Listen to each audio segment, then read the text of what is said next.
Découverte au Nigeria d'une nouvelle souche de Covid-19, des études sont en cours pour préciser les propriétés de cette variante.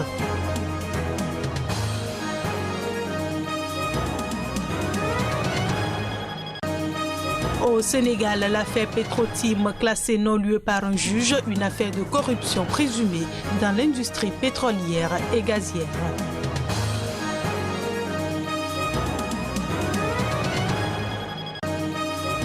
Et puis Covid-19 en Chine, un premier vaccin local anti-Covid approuvé avec une efficacité à plus de 79%.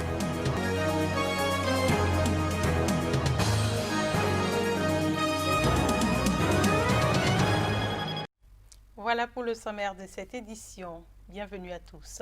On démarre avec cette actualité au Niger. L'ancien ministre Mohamed Bazoum, candidat du parti au pouvoir, est arrivé en tête du premier tour de la présidentielle du 27 décembre au Niger avec 39,33% des suffrages et affrontera au second tour l'ancien président Mahaman Ousmane, deuxième avec 16,99% selon les résultats annoncés par la commission électorale samedi. Bras droit du président sortant Mamadou Issifou, Bazoum, qui espérait une victoire dès le premier tour, devra donc chercher des alliances avant le second tour le 20 février dans ce pays pauvre du Sahel marqué par des coups d'État et en proie à des attaques djihadistes récurrentes. Je le disais en titre, au Nigeria, des scientifiques ont identifié une variante de Covid-19.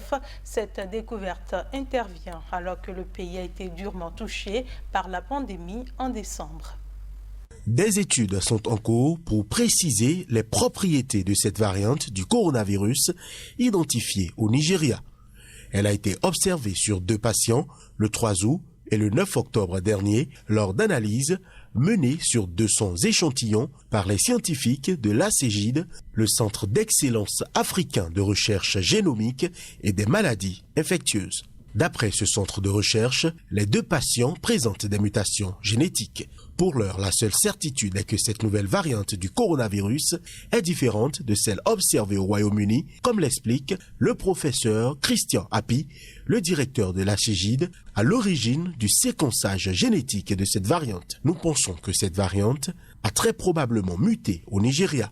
Elle est différente de la souche présente en Afrique du Sud et au Royaume-Uni, mais elle partage 2 mutations avec la souche apparue au Royaume-Uni. Nous n'avons pas analysé d'échantillons récents.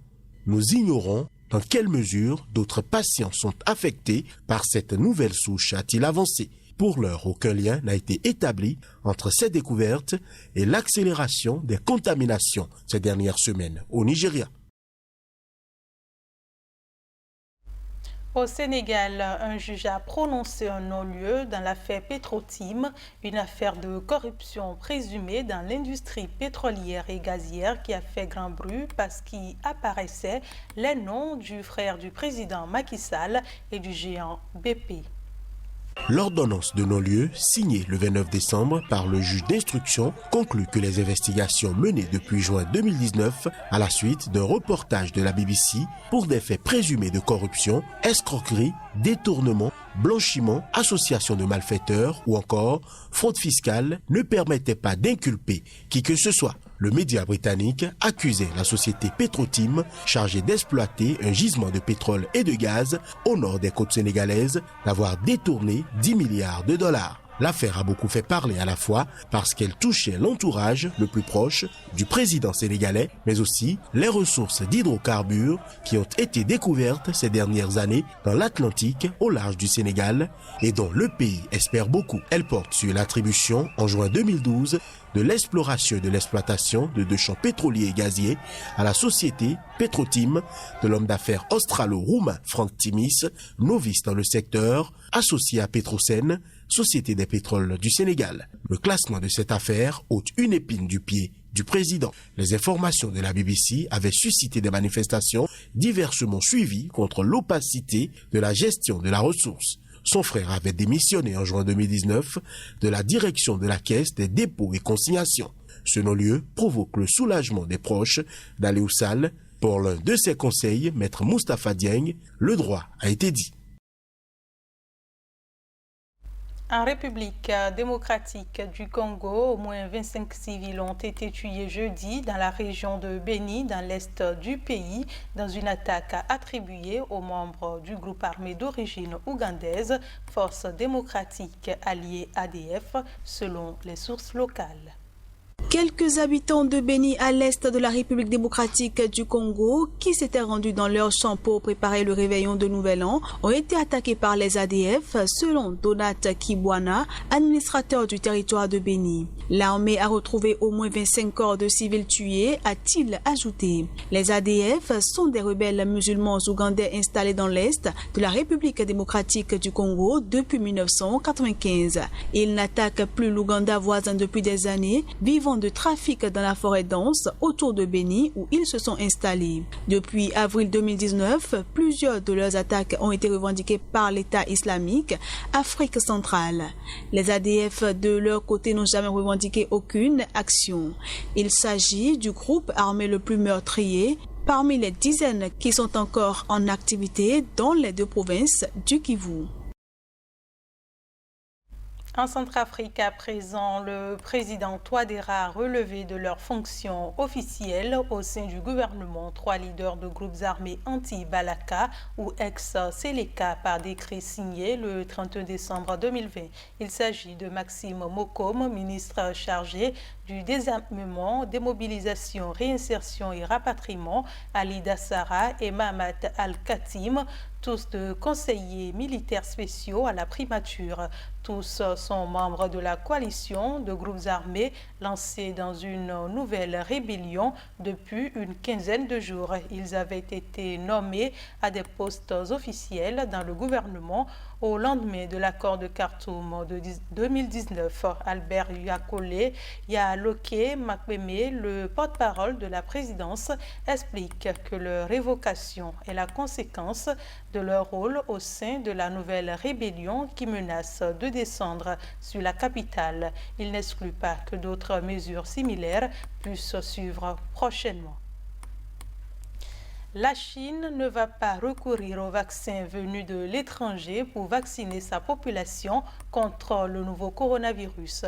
Des représentants de l'administration nationale des produits médicaux ont annoncé qu'ils ont approuvé le vaccin anti-Covid de Sinopharm avec une efficacité à plus de 79%. La Chine a annoncé jeudi lors d'une conférence de presse avoir approuvé sous condition la mise sur le marché d'un premier vaccin contre le nouveau coronavirus, précisant que près de 5 millions de personnes à risque se sont déjà vues administrer différents produits. L'administration nationale des produits médicaux a approuvé la demande d'enregistrement du vaccin inactivé de Sinopharm le 30 décembre, conformément à la loi et aux conditions, ce qui est communément appelé liste conditionnelle.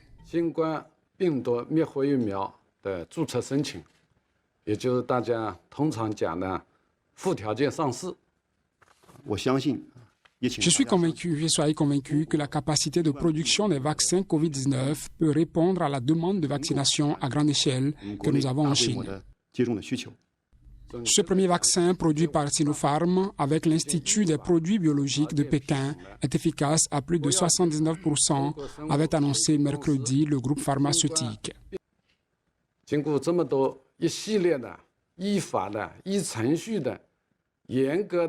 Après une série d'examens, de vérifications, de tests et d'analyses de données strictes conformément à la loi et aux procédures, il est conclu que les avantages connus et potentiels du nouveau vaccin coronavirus inactivé de Sinopharm sont plus importants que les risques connus et potentiels et qu'il satisfait pleinement aux exigences préétablies des normes de commercialisation conditionnelle.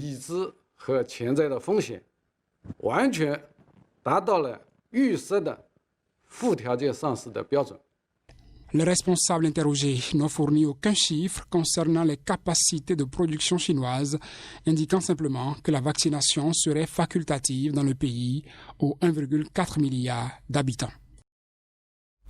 Et puis un temple hindou parti en fumée au nord-ouest du Pakistan. Des fidèles musulmans seraient à l'origine de cet incident. La police a interpellé plusieurs suspects.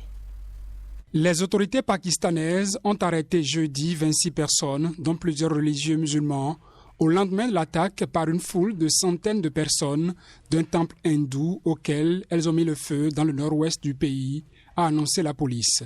Quelques 1500 musulmans avaient attaqué et incendié mercredi le temple, déjà détruit dans des circonstances similaires en 1997, en signe de protestation contre de récentes rénovations dans un bâtiment adjacent appartenant à des hindous. L'attaque a eu lieu dans un village reculé du district de Arak, à une centaine de kilomètres au sud-est de Peshawar, capitale de la province de Khyber Pakhtunkhwa.